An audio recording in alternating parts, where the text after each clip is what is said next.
primary voter, as determined by the supervisors of the checklist. If you're a voter and you plan on voting tonight, if you just raise your hand so we can see who you are. Only those who are registered voters in Belmont and in Canterbury are the ones that can vote tonight. So if you're not a voter, please do not. If you're not a voter, please don't vote. Everything we're going to do tonight is going to be done by voice vote, and it's going to be done by majority. If we cannot make a determination what the majority is based on the voice vote, then we'll do a hand vote at that point. This deliberative session of the school district meeting acts as a legislative body for the purpose of determining the final form of the articles to be voted on in the March ballot. The moderator's purpose is to preside over the meeting and to assist those presenting and conducting the business of the school district. To ensure an orderly process during the meeting, the moderator establishes the following rules and procedures. Rulings made by the moderator can be overruled by a simple majority vote. Also, the members of the meeting may vote to set any rule they wish and modify that rule by a simple majority vote. The procedures. Each article will be read by the moderator, and then we'll recognize a school board member or a petitioner to present the article if they choose. The operating budget article will be presented to you folks. I will then open the article to the floor for questions, comments, and amendments. The article on this warrant by law must appear on the ballot for voting in March. The meeting can amend the wording, change the intent or dollar amount of the article. However, the subject matter of the article cannot be changed significantly from what was warned to the public. Some article wording is prescribed by New Hampshire law and cannot be amended. An example of that is Article 1, where it says the election of moderator to choose by ballot a school district moderator to serve a 2-year term. That cannot be changed. That's done by law. Motions to amend the articles require a second. The moderator will deal with only one amendment at a time. So when I bring this to the floor, and I open it up for discussion, or debate, or amendments, if you are going to ask for that to be changed, you're just going to approach that microphone that's in the center stage here, and I need you to tell us who you are, where you live, and then address what motion you're there to make. If you're trying to increase something, say that you want to increase whatever to whatever amount, and at that point, I'll ask to see if there's a second. If there's a second, then we'll open it up for discussion. You can then address your motion at that point. That's when you're going to say why you made the motion and why you want whatever to happen. When there are no more amendments, questions, or statements on a particular article, the moderator will declare the article closed and move on to the next article.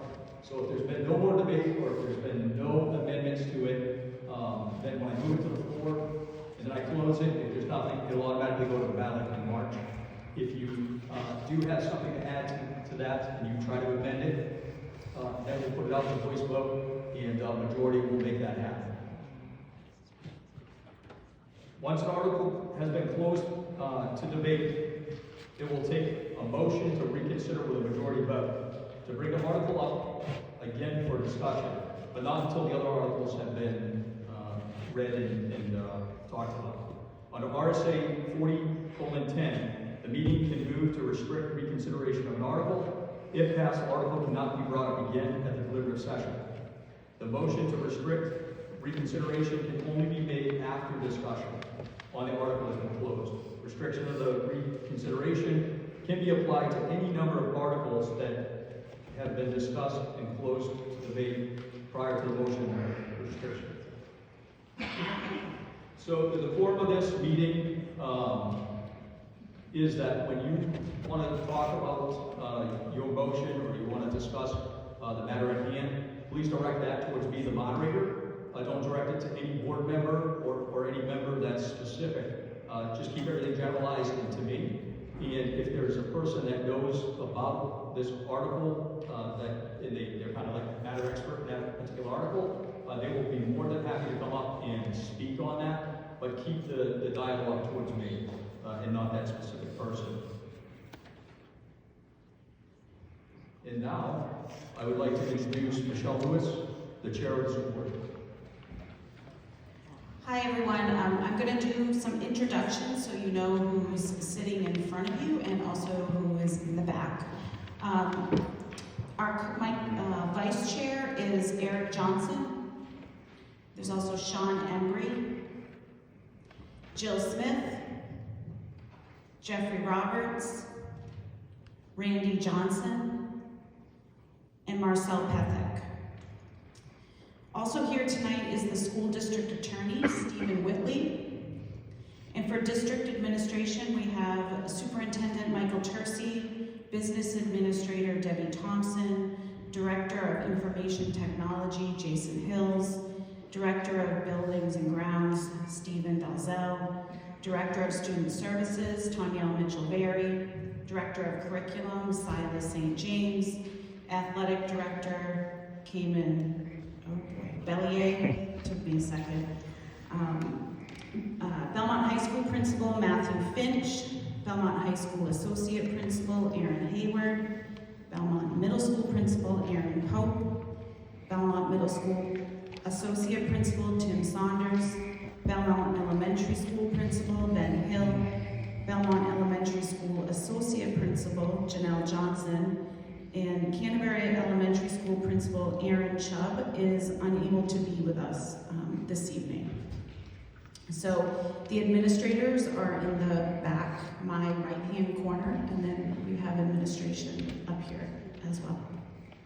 Thank you. Thank you. Okay, does anybody have any questions in relation to anything that we've discussed so far? Perfect. All right, so let's start off with Article 1. Election of the moderator. To choose by ballot a school district moderator to serve a 2-year term. The candidate must be a resident of Belmont or Canterbury. So I'll move that to the floor. Is there any questions in relation to that? Okay, hearing no questions, I'm going to close that and we'll move to the ballot in March. Next, Article 2, election of officers. To choose by ballot 3 school board members, 2 from the pre-existing district of Belmont to serve for a term of 3 years, and 1 from a pre-existing district of Canterbury to serve for a term of 3 years. Candidates must be residents of Belmont and Canterbury, respectively, but will be elected at large. I'll move that to the floor. Does anybody have any questions? No? Okay, I'll close that, and that'll move to the ballot in March. Article 3, collective bargaining agreement. Shall the school district vote to approve the cost items included in the collective bargaining agreement reached between the Shaker Regional School Board and the Shaker Regional Education Association, NEA, New Hampshire, which calls for the following increases in salaries and benefits at the current staffing level. Fiscal year 2023 to 24, $523,989. 2024 to 2025, $590,980. 2025 to 2026, $626,854. 2026 to 27, $595,822. And further to raise and appropriate $284,884. Such sum represent the additional cost attributable to the increase in the salaries and benefits required by the new agreement over those that would be paid at the current staffing level. The school board recommends passing this article, and a majority vote is required. Any school board member want to speak on that? Just a couple of things. The first is that, just so you all know, this is a 4-year contract, as you can see. The school board, on Shaker's behalf, went into this wanting to ensure that we remained competitive to the surrounding districts and not break the bank, because we're very mindful of the economy. So just so you're aware, we did a scan of all the other districts in the area and also districts with similar enrollment and equalized valuations, which has to do with tax base, essentially. And what we found is that Shaker ranked third. Actually, I should explain. The way, if you're not familiar, I wasn't either, when you look at contracts and the way salaries are formed, there are tracks and then there are steps. So when you look at step 1, which is an entry-level teacher, Shaker ranked third with these 10 districts of similar size. However, by the time you got to step 10, we had dropped to 8th.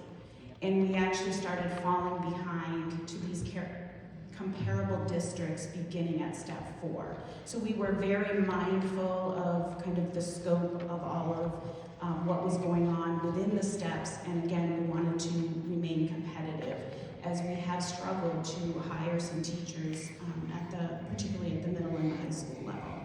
And then the other thing I wanted to say too is because we as school board wanted to make sure we understood the way this article is presented. When you look at the cost for 23-24, it's $523,989, but we're only asking for in the first year the $284,884, because the rest of that money was budgeted in the proposed operating budget. So some of us, when we read it, were thinking, does that mean you're asking for $523,000 and change and $284,000 and change? So just to clarify, if any of you had those questions. Thank you. So this article is on the floor. If there's anyone that has questions, comments, this cannot be amended.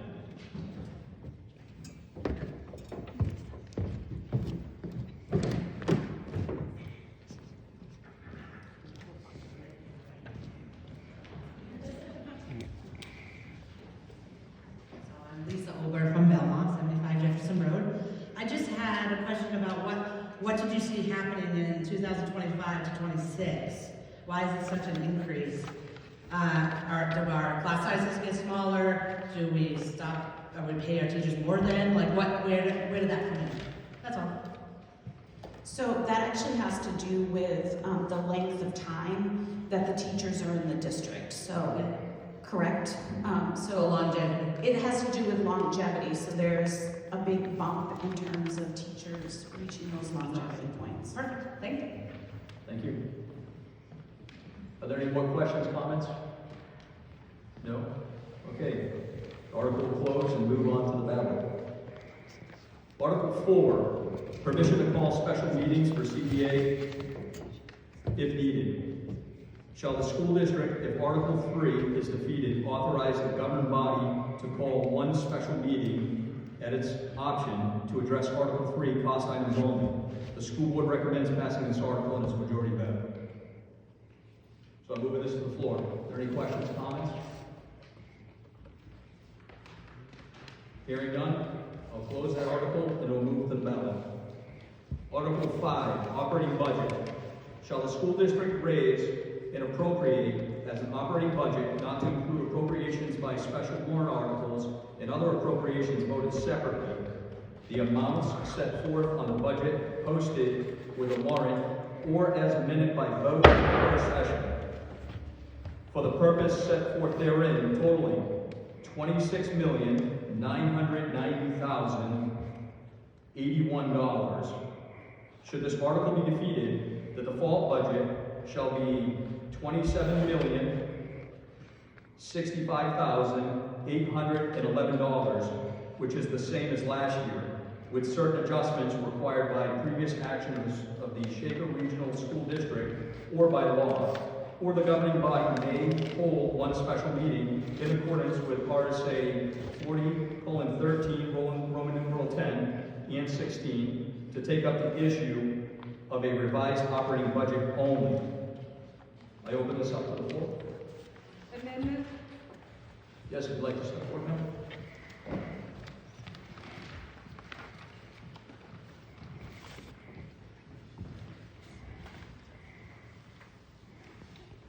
Hi, my name is Amira Provost, and I'm from Belmont.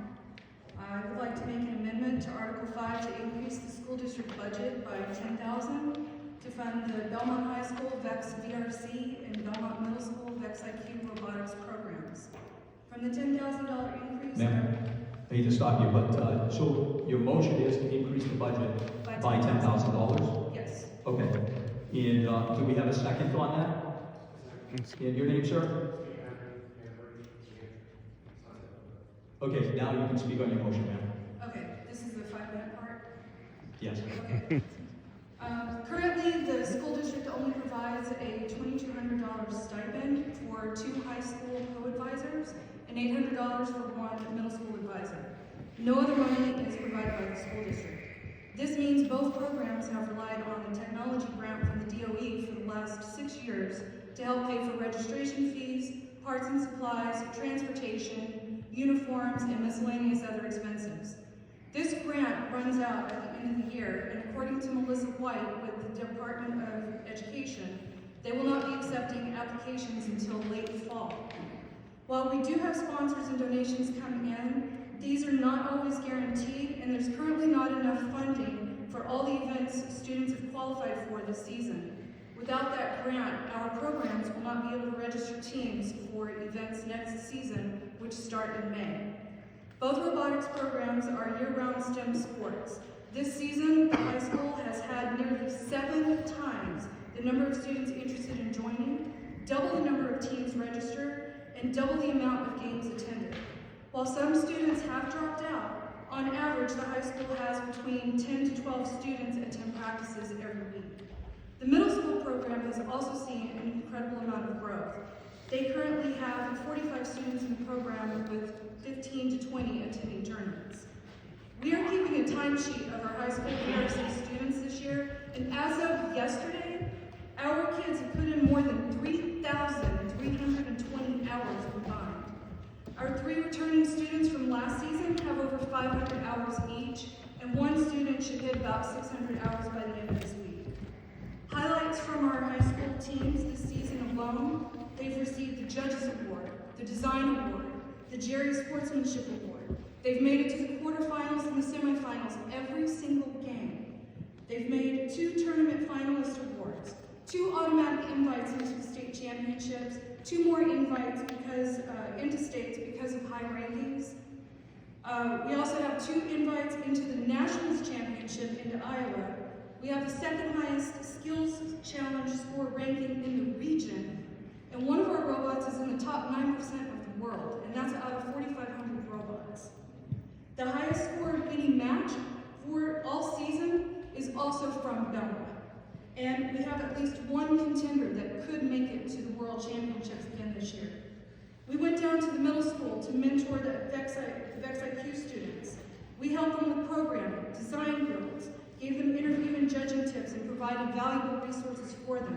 And since then, the middle school has received the Design Award. They had 3 teams finish in the top 5 at the last competition. They had 2 automatic invites into the state championship, a first ever for Belmont Middle School. They have 3 more state invites for a total of 5 teams from Belmont, and there's only 1 other middle school team that has more robots going to states than us. Students in our program have learned how to do better communication, team building, leadership, and time management skills. They code and program robots using special sensors. They use the engineering design process to design, build, test, modify the robots. They have good sportsmanship and they help other school programs. They design the robots in CAD software, mentor high school, the new high school students and the IQ students, and they create top quality engineering design notebooks. Our Belmont robotics programs are quickly becoming elite and respected programs across the region. We've hosted some of the largest events this season and we've had students from other states in New England and Canada come to our events. We have 1 team that has been invited to nationals for the 2nd year in a row, and we have another team that has qualified for the Worlds 3 years in a row. We are becoming a force to be reckoned with. It would be detrimental to the dozens of high school and middle school students if we did not receive funding from the school district. Robotics is one of, if not the most important and successful, all-inclusive academic programs the school district has. With such an increase in growth in both programs the last few years, it is vital to provide these programs the means they need to continue to be successful. Some of our students are here today, and they've brought their robots and their engineering design notebooks for the board and for the public to view, and feel free to ask any questions that you might have. Thank you for your consideration and time. Thank you.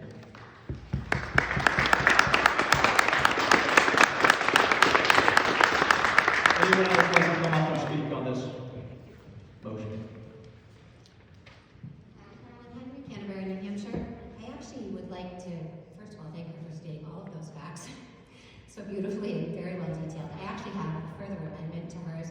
I would actually like to increase the amount that is being requested of the budget. There can only be one amendment at one time.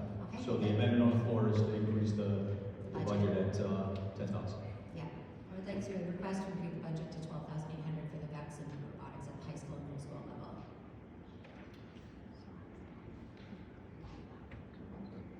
Okay, the motion on the floor is to increase it by 10,000. Right. So if you want to increase it more, that would be in a different, yeah, there would be an additional motion. So we're only going to address the first motion, which was to increase it by 10,000. So I would like to make a second motion to have a second amendment to actually increase the budget to $12,800. So it's another amendment.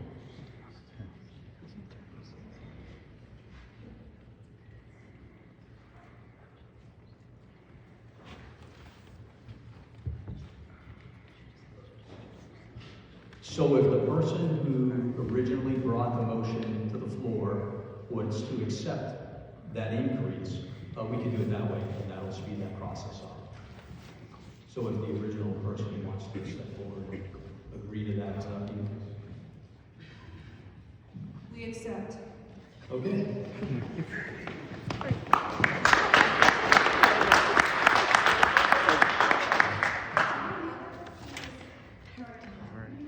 Yes, yes, please.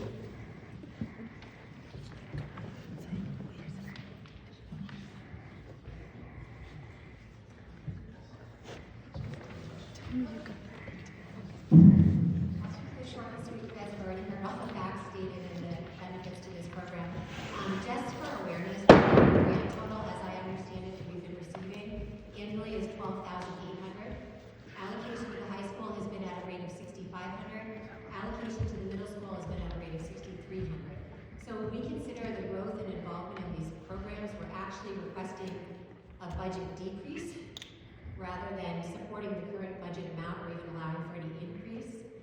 So my request is simple, that we take a budget of $12,800 increase, apply $6,500 to the high school, $6,300 to the middle school, and this actually is the current budget that they've been operating out of on a grant that we will no longer, or we potentially will not receive. My concern is that we're also looking at a middle school that has going to have a new running body for this. Mr. Warning is retiring, and I'm very concerned that somebody coming into this program is going to come into a budget that's going to make them challenged further by learning how to run a new program. So I'm trying to hopefully set them up for success by giving them a good operating budget and also giving them the same amount of money that we've been working with currently. That's it. Thank you, Mr. Moderator. Thank you. Is there anyone else who wants to speak on this?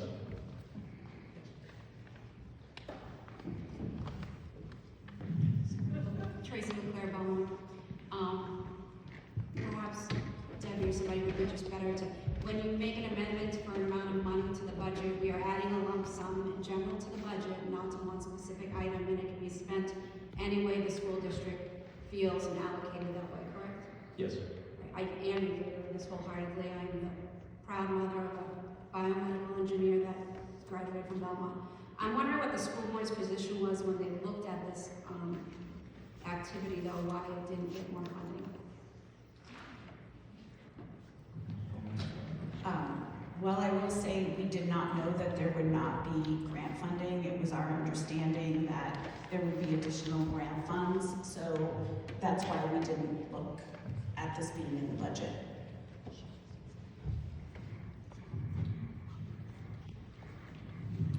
I guess I would just second what Michelle said. This is somewhat news to me. Like, I don't understand why this didn't come through the budgeting process. I guess that's my frustration right now, why we're at this point tonight trying to pass the articles and we're getting requests for increases in the budget. I'm still a little confused about the grants as well as far as timing goes. I guess again, we haven't had this discussion, so I'm still trying to wrap my head around the request and why. Like, if the grants are pushed off or whatever, is there a way for us to fund grant money ahead of time in hopes that we get it if we don't? It's all coming all at once. Thank you. I have some information on the grant. So for the last few years, especially because of COVID, the DOE gave schools certain grant money, and that grant is running out. So they may not renew that amount. So, and we can't, like, the applications are not going to be open until the fall, until late fall. Well, our season starts in May, so we just can't wait. So we're looking for other ways. So we're doing sponsorships, we're looking for donations, and we're looking for more support from the school district. I hope that answers everybody's question. Thank you.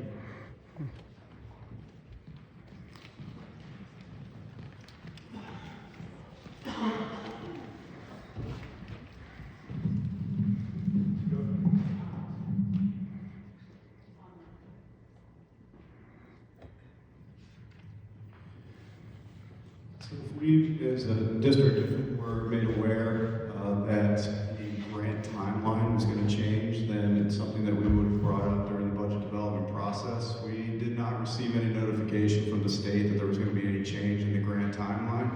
We've usually received those allocations we were able to put our application in during the summer so that we had the funds available in the fall. So when we did become aware that there was a group of community members coming forward to request an amendment, that was news to us because we were not ever notified by the state that there was going to be a change in the timeline. That's why we weren't able to address it in the budget development process. So I just want to clarify that the timeline shifted without notification from the state to the district. Yes. Hi, Edie Ducantis, Belmont.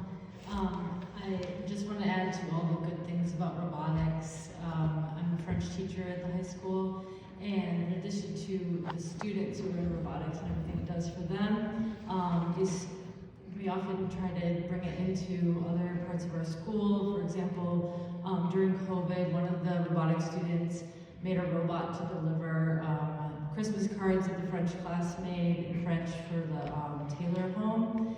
And we have a door decorating contest, a holiday door decorating contest, and one of the robotic students did a robot on our door, which won the contest.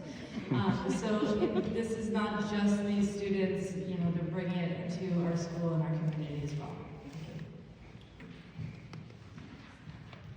Yes. Just one more comment. I just want everybody to kind of be mindful when we talk about grants and timelines. Grants are not guaranteed. Grants are usually for a certain amount of time, as long as they can be funded, they run out. And I think that when we think about the number of students, even Amira has mentioned that are on robotics teams, we have a number of students that are greater than some of our athletic teams. And yet we don't have any actual solid funding for them within grant. Our sports teams don't depend on grants to be funded. We fund them. The robotics team is something that's going to need to be funded. If the grant money comes in and there's a surplus, great. But if it doesn't, it's something that we can't lose or not offer all these students simply because we were dependent on a grant. We didn't have the foresight to plan for a budget thing. And unfortunately, we're all here tonight and no one knew. I think the COVID lag and things getting done during COVID is now catching up to everybody in many different ways. So probably this grant deadline running out probably would have had more communication if 21 and 22 had been more normal pathways. But I think that we are where we are, and we need to make sure that we fund this tonight for these students, because at some point, the grant may not be there, and we don't need to want to have to do this every year in the budget. Thank you. Thank you. Are there any other comments? Okay. So ultimately, even though that we've heard why people want this additional funds to be added to the operational budget, it is up to the school board to make that determination as to where they will spend that money in the event that the voters decided that they want this increase added to that. So hopefully the school board, if this is passed, they'll hear the passion of people and kind of why it was done. I don't know if I'm allowed to speak, but that is true. It's a bottom line budget, so what you said in the back is accurate. I will say my understanding is that the district has, the school board in general has had a long held history of when requests come in like this, when things are added, to respect what the voters' wishes were. So, just so people who are here have a history of that. So I will, if there's no more questions or comments on this article, I will reread the article as the requested amendment is made. Hold on, excuse me. I thought I couldn't make a comment until you were done with that part. So we're done discussing that amendment, but I do have a question about the article. About the article on the amendment, like, No, not the amendment, but the whole budget, what you're on, more. okay, so right now there was a motion to, Okay, that's what I yep, thought. so as soon as the body here decides that either they want to see the increase or the decrease, That's fine. keep the same, then we'll let you know. I lost my place, sorry. Okay, so as proposed by this amendment, Article 5 operating budget, shall the school district raise and appropriate an operating budget, not including appropriations by special warrant articles and other appropriations voted separately, the amount set forth on the budget posted with the warrant or as amended by vote of the first section for the purpose set forth therein, total $27,102,081. Could you repeat that? $27,002,881. Perfect. What? Should this article be defeated, the default budget shall be $27,065,811, which is the same as last year with certain adjustments required by previous action for the Shaker Regional School District or by law. Or the governing body may hold one special meeting in accordance with RSA 40:13, Roman numeral 10 and 16, to take up the issue of a revised operating budget only. So voice vote. Those in favor of this amendment signify by saying yes. Yes! Those opposed say no. Okay, the yeses have it. The amendment passes. Is there any other motions or comments on this article? That's my turn.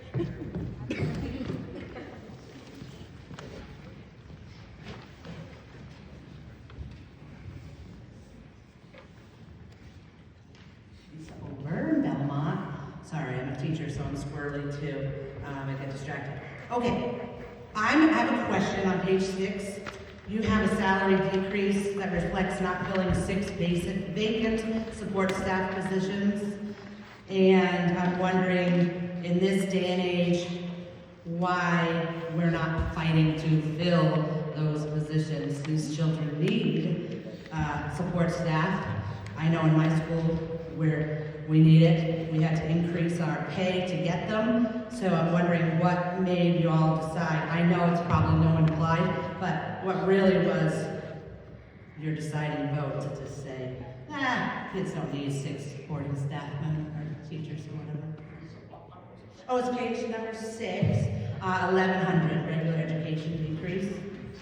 Salaries decreased by not filling 6 vacant support staff.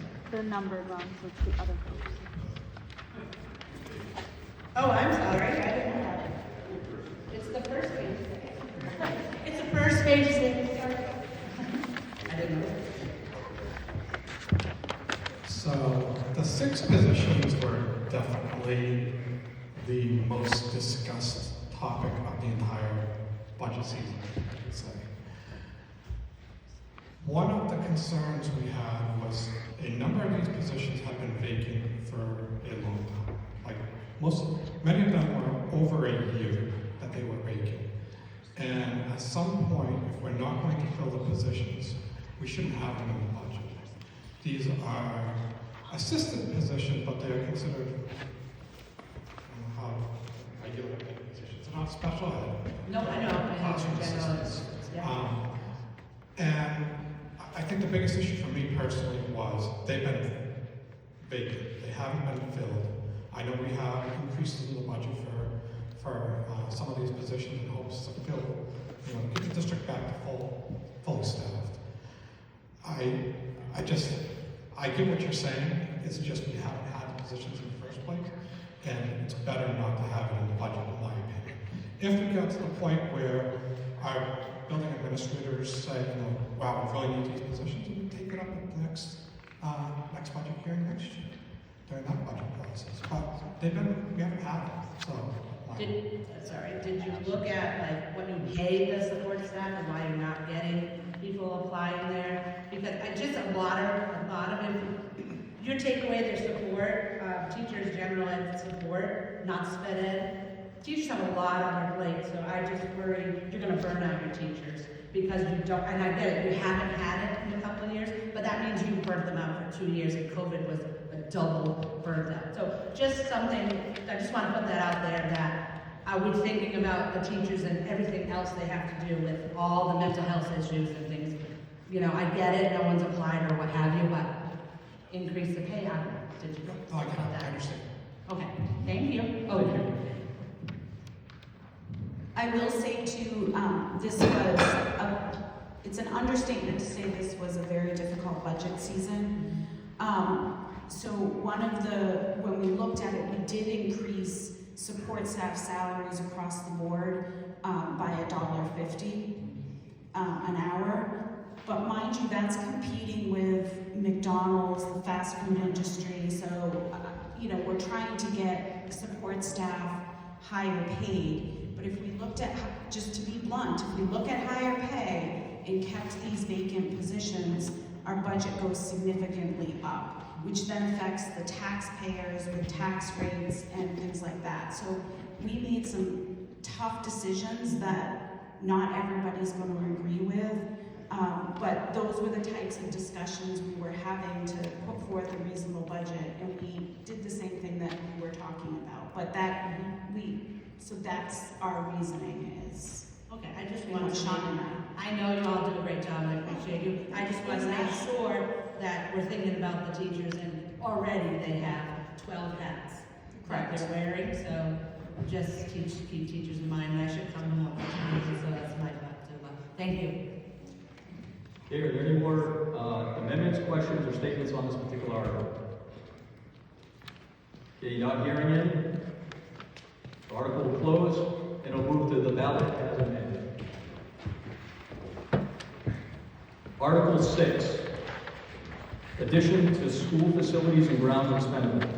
Shall the school district vote to raise and appropriate the sum of up to $150,000 to be added to the school facilities, ground, and expendable trust fund, which was established at the March 21, 1997 annual district meeting.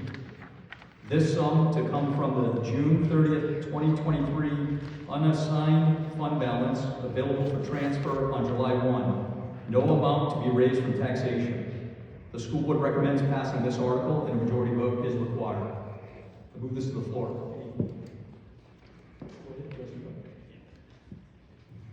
The reason we're asking for an additional $50,000 with the unexpended funds at the end of the year is we recently discovered our academic part of the roof in this high school is the roofing starting to peel up, and it's 25 years old, and we were slated to do the gym roof this summer.